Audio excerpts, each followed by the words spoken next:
feel a little bit, and I'm sure bigger creators go through this, imposter syndrome. I'm allowed to have opinions, I guess, based on what I see and what I've researched.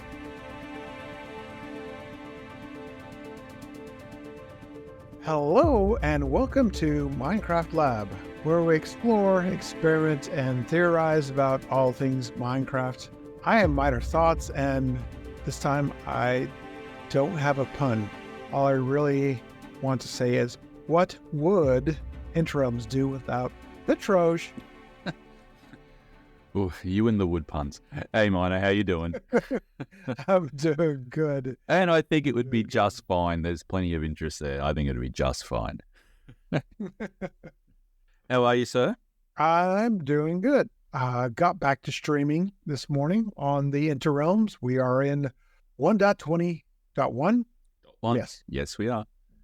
I went to my first ancient city with the Troge here, and Flawless. I didn't die. It was flawless. Absolute flawless performance. Jurassic's Troge and Enzyme had a flawless raid of the ancient city. It was awesome. Definitely no death boots. None at all. Yeah. I didn't die. Got some stuff. Got some armor trims. Yeah. This is 1.20. In 1.20, we were introducing a couple things into the Interrealms SMP. A couple extra things you'll have to tune into the live streams to see. We've also introduced the looter chests as well. Yes. So for those that don't know, it's a mod basically that turns loot chests, so naturally generated chests, into player-specific chests. So, for example, we went into an ancient city last night and we raided all of the chests. Now someone else can come along and raid the exact same city, open the exact same chests, and see loot specific to them. So it's as if we have never been there. And I think that's a nice, even, fair way to do it on a server, because it gives people that don't have as much game time as some others a chance to actually raid it without having to go tens of thousands of blocks away to find another new city. So it's a nice little addition, I think, to the server.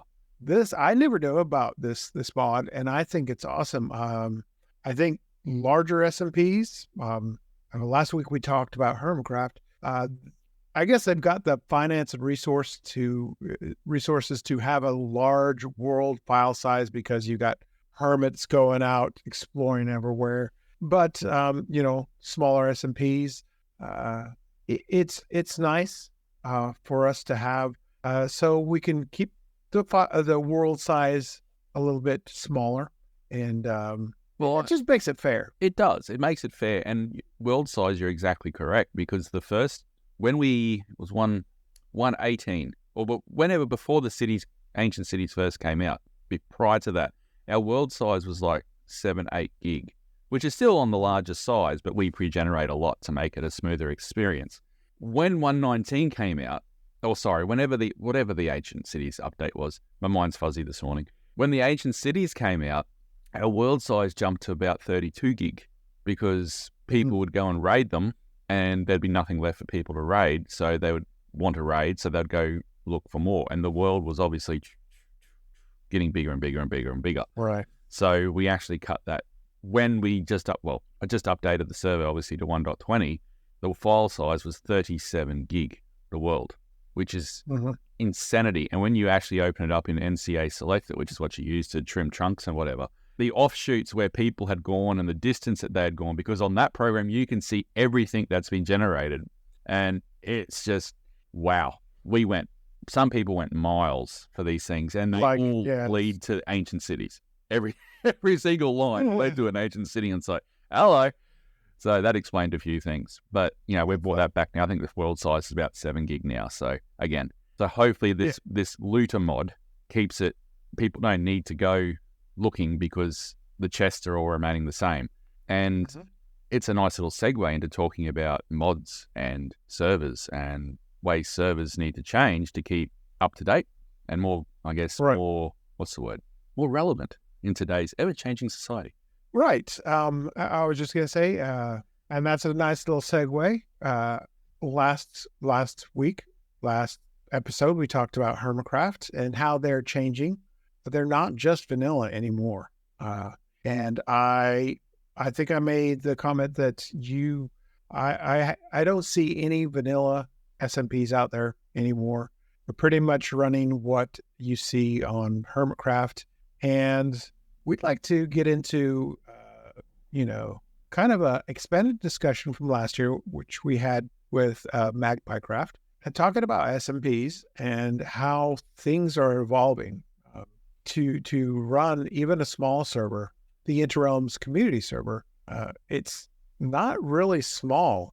You have to have the mods to survive.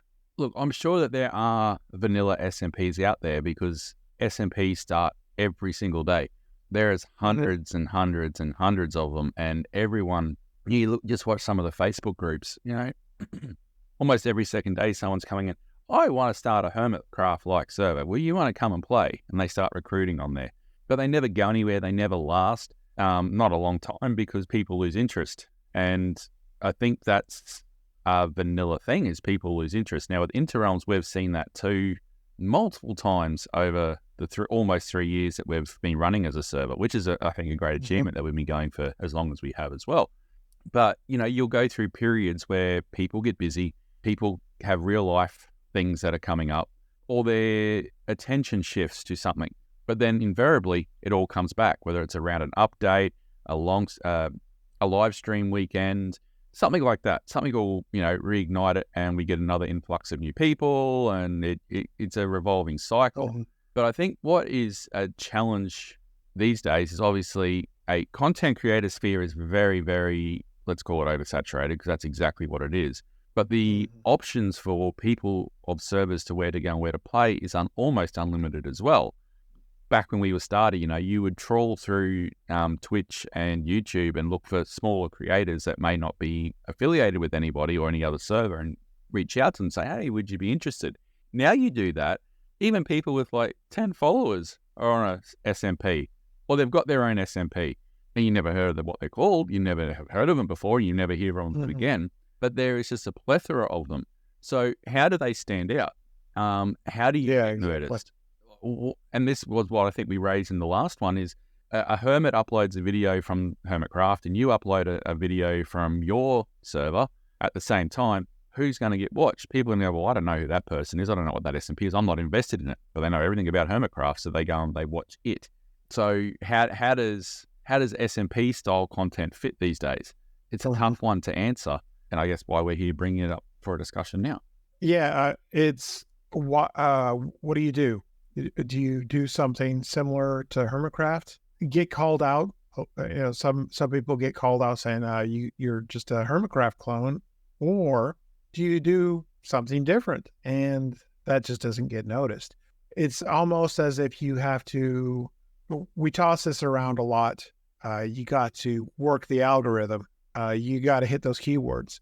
So if you're including keywords that hermits use, the algorithm's going to like that. So, I mean, it's just how, as a content creator, how do you keep with the trends and stay relevant, but at the same time, survive as a smaller SMP and still do something unique? And I think that's a balancing act that we as small creators have got to try and find. Like, I don't think it comes as any shock for anyone to hear me say that, a Let's Play / SMP style video is not necessarily going to be the road to success. Is there a space for SMP content on a YouTube channel? I'll cut to the end of my thoughts. Yes, I still think that there is, but I think it's from a perspective of networking, of creating spontaneous content, getting shorts content, telling stories, that sort of thing. It's not necessarily going to be the line to the fastest route to growth, but I think there's still room for it on a channel as a full, complete package. What it comes down to, I think, as a content creator is how do you angle your content to be able to hit those keywords, hit those trending topics, the trending themes. I think long gone are the days we can go, hi, I'm Trojan, welcome back to the Interrealms. This is the base that I built over the last week. Those days are gone, I think. I think they were probably gone before we started. We just didn't know that. if you have a look at what is coming out, and I think we said this and alluded to this last week, there's changing trends in what people are wanting to watch. And I think that's the key thing to remember, is that the content is not for us, it's the content for people wanting to view it. And people don't want to watch necessarily that sort of content anymore. You'll see the occasional Let's Play video that'll blow up, and you read from someone and you'll see the comments, oh, it's nice to see someone doing an old school Let's Play. But that's the exception to the rule. You get people now that are going, build a giant sniffer in the sky and it goes for $1 million views. Or, I build a XYZ in hardcore Minecraft and it gets 100,000 views. Or you see, some of the other bigger creators out there changing focus away from a Hermitcraft style SMP to something like a New Life with a twist, or Empire, something with a twist, with mods, changing that vanilla experience. And even as we said last week, Hermitcraft is moving towards the modded sphere as well, adding different things to try and spice it up. And it'd be interesting to see what they do with Season 10. Exactly. It's 10th anniversary of Hermitcraft. And I said this last time. There are hermits doing some things that are blowing my mind. Doc M77, he shocked me yet again with his latest thing. And it's not so much, he's doing things that are big builds and stuff, but it's about the interaction. And you're right. The just single player Let's Plays, I don't think those come and go so fast these days. I feel that the people want to see interactions, and it really, you said, there's different things going on, New Life, modded servers, things like that, and just challenges like the Last Life series, or the Life series, whatever you want to call it, is just seeing people interact together. Because I know a few people, they're like Mumbo a couple of years ago, and some others have put up on the community tab, polls, what is most important to you? And you're right, what comes up is interaction. It's interaction between knowns, the bigger creators that people like to see. Like if you and I put a video out of an interaction of us interacting, it's not necessarily going to get the same traction as a Green and Mumbo interaction, because, well, obviously we're not Green and Mumbo, are we?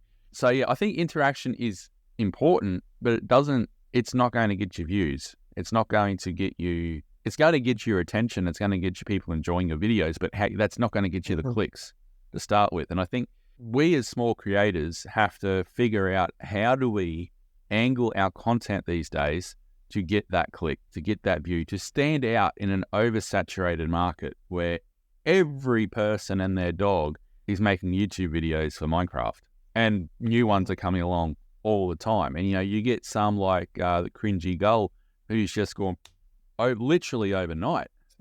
Yeah, I've seen him all over Twitter, but I really haven't watched his content. I watched a little bit. I had no idea. And he hit 1,000 not too long ago. Same time, he just hit 1,000 just before I did, and now he's up over 60. Yeah. Whoa. Yeah, he's just gone. He's hit the algorithm. Now, there's no SMP content on his videos, but he's hitting algorithm. He's hitting the important things. He's doing the whole hardcore, I did this in hardcore, and hitting it and pumping it well. How do we translate success like that to SMP style content? Is it possible? Yeah. Is it doable? And I think for a while, the trend was you do tutorials, right? And that's how Spadetti, our friend Spadetti, grew really quickly in the initial stages as well. It was doing building tutorials and build by builds and hardcore style videos. And that's still, trending and still hot, even though it seems to be possibly plateauing a little bit, because people are sort of sick of the whole, I built this big mega thing in hardcore sort of thing. But how do we translate it to SMPs? Like, I think you would agree there's still room for SMP content, because that's where you get the interaction. But how do we translate? How do we adjust our content to be relevant when people don't necessarily go searching for a new SMP to watch anymore? The whole stigma, the whole thing about trying to be a content creator, I in my heart, I want, just really, really want to have fun. And I'd like to make videos. because really these podcasts, this one here and doing other podcasts, has been my drive, my passion. I'm trying to become a better speaker. And so that's been my drive. But I watch other creators, such as yourself, and how they've evolved over the years, and having the drive to make even better content, or just, have something click. I'm kind of rambling here, but I watch, like, one of the creators I watch is British Weirdo. Brought him up a couple times in other episodes. He's kind of pigeonholed himself, and he's realized this, into doing like expose type videos. And he's realized this, and the algorithm just ate it up, and his channel exploded because of it. Where he said he's really enjoyed making content like that. He can't continue that because he wants to do other things, and has tried to do other things, and those videos just flop. Trying to do a different Vault Hunter series or different things, and just not pleased with the performance of those videos. He's even taken some down because he was so upset with how they performed. In my opinion, that's a mistake, but I mean, that's just me. I would just leave those up there. It goes to show, really, that if you get a video that takes off and you're trying many, many, many, many different things, and you get something that takes off, you're right. That's where your channel gets pigeonholed. Now, obviously, I'm only talking about a channel from a perspective here of 1,000 subs, so I'm not in any position to say, hey, I'm an expert on it. But the theory I've been looking into quite a lot, trying to find that thing that clicks. If you get pigeonholed like what he did, and I think you and I both said to him on Twitter, if your channel gets known for this, your other stuff's not going to work. And I can see that even on just my little tiny channel is, I was doing one chunk challenges and tutorials, and they started doing really, really well. And I put a hardcore video out, and it got 100 views compared to, I think, the most recent one chunk one's almost at 4,000 views. Do the math. How does that even compute? How does that even work? It doesn't make sense to me. And like, it wasn't pushed. Like, so I put a one chunk out, for example, and almost instantly within 2 hours, the YouTube, you see it in the analytics, is recommending it straight away. It literally gets on recommended. It goes. The hardcore one still hasn't hit recommended, and it won't, because it's essentially it's a dead video, to the point I'm actually thinking of removing it myself. If you do a channel and you do a particular type of video and it's what takes off, that's what you're known for. And if I come back to Cringy Gull, you have a look what he was doing previously when he was struggling to get the views. It was a bit mishmashy stuff, let's plays, blah, blah, blah. Then he hit a thing with the one, he did hardcore on the snapshots of 120. And that just went, and now since his content has been hardcore. Fellow Aussie, great job, mate. Happy for you, proud for you. But it's an interesting look at the psychology of it, of what has worked for him, and what was working for British Weirdo was the expose stuff. Like, when I think it was Tango, he absolutely ripped into.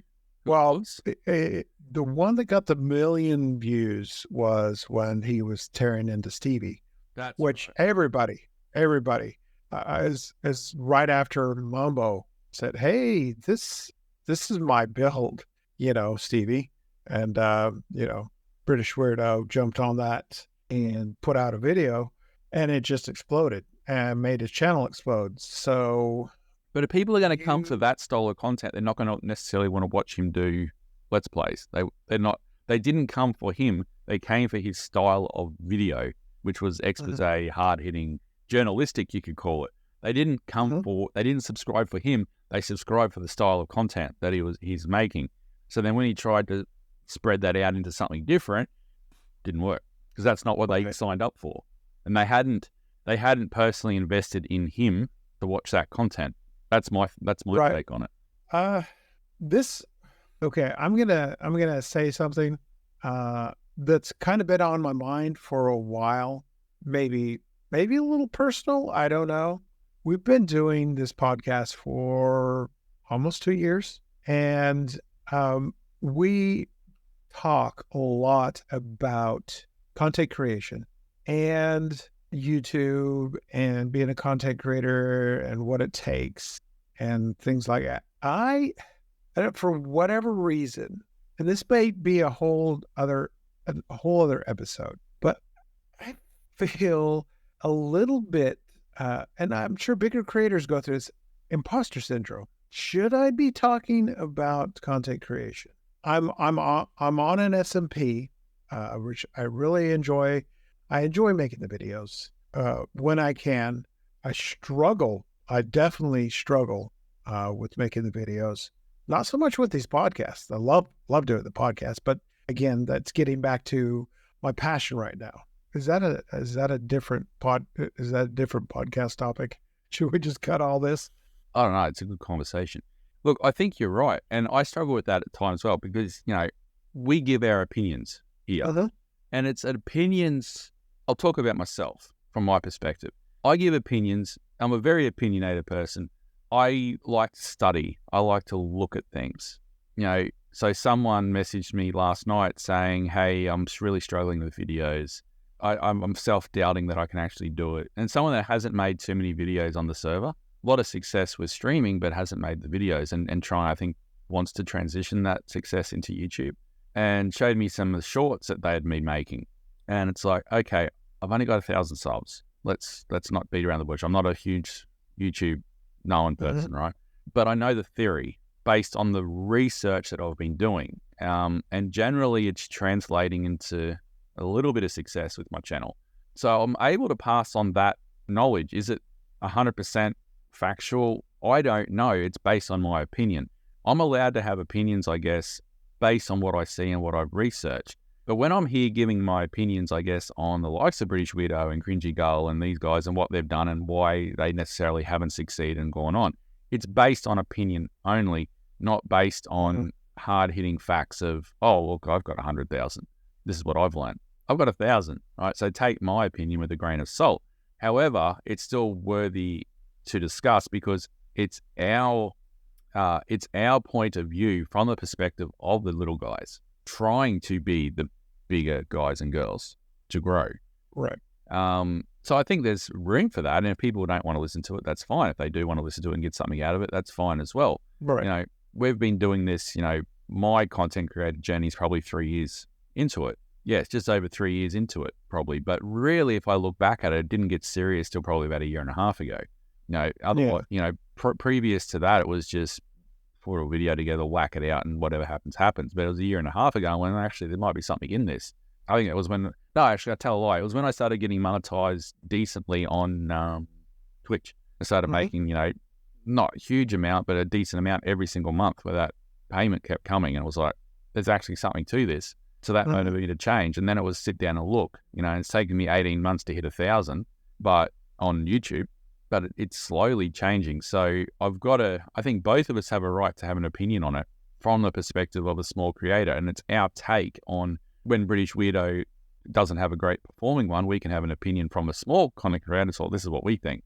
Or, is Cringy Gull doing so well and I'm so happy for him? What led to that success? Now you can look back at it with statistical analysis and get those thoughts. Sometimes I do feel you're right. Sometimes I personally feel like an imposter, like with the Hermitcraft one, which is why I want to have another Hermitcraft discussion after this video next week, if we can. Okay. Because we slapped them a little bit hard in some parts of that when I was editing it back. I was like, right. We probably didn't portray positives of them and what they do within the community, which I would probably like to revisit. Then you feel a bit like an imposter because you've got 1,000, they've got 1 million plus, and you're giving opinions on their influence. The way I looked at it when I was doing that editing was of that episode was, but they influence us. They influence me in what they do. Yeah. And yeah. So I can talk about that because I do have an insight into it because it influences me and it influences what we do at the SMP. And as one of the admins of Interrealms, they do have an influence on what we decide to do. At a minimum, what conversations we have behind the scenes of the directions that we do, the mods that we add, the storylines we try to come up with. They influence us. Yeah. They influence the SMPs, and you can I know I'm waffling a bit here. It's not just them that influence what we do. It's the SMP in general, and it's the content creators in general, like the other bigger ones, like Mythical Sausage, Logical Geek Boy, all the big ones influence what we do. That their influence flows down, and it's the ones like Cringy Gull that get their success as the newcomers. They grow, and the Spaghettis, and you look and go, okay, they started like Spudfit started at the same time as I did, 120,000. What was the difference? I did Let's Plays, they did tutorials. Big difference. So it's now, it comes back full circle to that conversation. It's okay, so how do we bring the content that's going to get the views and get the success, how do we adapt that now into SMP content? I know I kind of brought this up, and it makes me about, my future as a content creator. Before, I really didn't, I didn't care to be called a content creator, but like with these podcasts, my passion right now, I'm really starting to think, I want these to succeed. This podcast, and I'm going to have to take what I've learned, what I've observed, who I've been inspired by, whether it's Hermitcraft or, other podcasters or whatnot, and really start applying that where I really haven't. I mean, I haven't in past videos. I still, inspired and somewhat by different creators, but trying to be different. But with these podcasts, trying to put them out there on social media and YouTube, and as much as I kind of fight against it, hit the algorithm, show it who's boss. I think you just nailed it on the head. Is when we make videos for SMPs, we need to keep in mind what's trending. You love that term. What's trending, and hit the algorithm, and use your key. Yeah, you can still make the videos. They're going to get success on a server. There's no problems with that. And what you're getting the added benefit of is networking, and you get the interactions that can come up. Like last night, you and I had discussed going to the ancient cities, but Jurassic's and End just showed up. So we got, and then after you finished streaming, the three of us stuck around for a little bit longer and did other things. So you miss that if you're a solo creator. That's why I think there's still a place, because you can get content that pops up out of nothing. And, I've met friends. This is the same point I made last year, and it's still relevant. I've made friends through Interrealms that I, A, would never have met otherwise, and B, that are very important people in my life, like yourself. I speak to you more than I speak to some of my own family. So, you miss that. You wouldn't get those bonds and those friendships. Keega's obviously I knew before Interrealms, but, we've probably got closer since Interrealms. Jurassic's and that, this everyone. I can't limit it to any particular people, but there's some people there that you'll be friends for a long time. Even if you ever retire from content creation, you'll still have those contacts and those friendships. So it's never a waste being on an SMP. We just have to hit the algorithm with the way we're making the videos. I think I think that sums it all up: is see what's successful, adapt. I've learned, this is through the years in content creation, I've learned some things, and I'm still learning. And I think for SMPs to survive, or if you're playing a single player, you got to watch, observe, and learn from other creators. You can do the unique things here and there, but it's all about learning and observing, and just trying to adapt to make those and make it your own. I think that's the key thing, is adapting. If you're not getting views on a SMP video, it's because the style of video hasn't adapted to what the changing trends are. And by trends, I mean is what the consumers, the viewers, want to watch. Now, being on an SMP is not going to guarantee you that your own fellow SMP members are going to watch and support your videos. It's no guarantee of that at all. I've been on, I think, 4 or 5 servers now. Interrealms has always been the number one, but I've dabbled in other ones, and it doesn't necessarily translate into people coming to watch your streams that are on those servers. You're not guaranteed success, but what you can do is, you can use it as a platform to springboard off and bounce ideas off So, for example, Blind Cubsy and myself recently with 2 of our more recent videos, his and mine, we showed each other what we were doing and we were tossing ideas back and forth. He gave me some ideas. I gave him some ideas for his video during that editing process. And I think both will actually come out really good videos. I think his video was the best video that he's made. And I'm not saying that was because of my ideas. What I'm saying is he's evolved and he took the ideas that I had and got a decent result. Then likewise with my first hardcore video, I gave it to him, had a look at it. He made some suggestions. So we went back and I re-edited it. And I'd already spent a week on the editing. And when he said, oh, the last half of the video, you can tell wasn't edited as much, he was spot on the money. And it's like, I don't want to have to edit it again. But I did. And I got the result. I got 4,000 views. So I put that down a lot with better retention than I've ever had on a video. So it worked. That's what you don't get when you're doing flying solo is it might be longer to learn these lessons as if you don't have that. And also sometimes it can be easier to make content with people. Like I know like DTG, my son, has started doing streaming and he finds it, and he always has, even when we started DTG Family Gaming Channel, he's always found it easier to have me to bounce off to create his content from. And, you know, I always find it easier when I've got someone around to bounce off, like the wetlands, that whole storyline from season 1. It was always easier to come up with a style of video that then led into other things that actually did quite well at the end. So there's still a place for SMP content, 100%. It's how we utilize it dictates whether it's successful or it's not. You're not going to fail because you're on an SMP. You're going to fail because you have not adapted to what the consumers, the viewers, want to see. And it constantly changes. Watch, learn, adapt. That's it. And is there a space still for SMPs in a YouTube channel? I think so. I think so. This has been a very interesting conversation about SMPs and us as content creators. If you would like to contact us, easiest way is just comment down in the video. Make sure you give a thumbs up, give us that like, subscribe. That would be nice.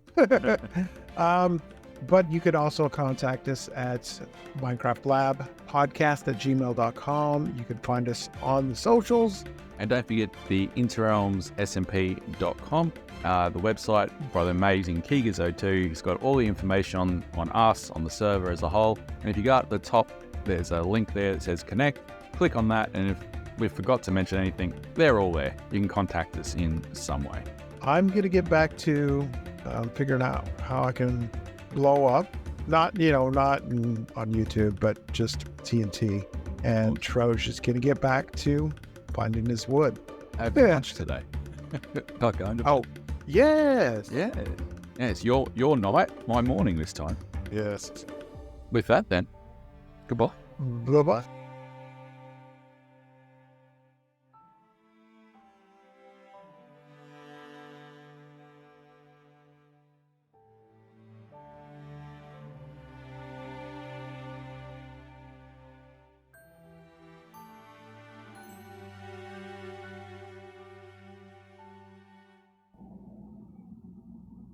I've lost my train of thought. There it goes. There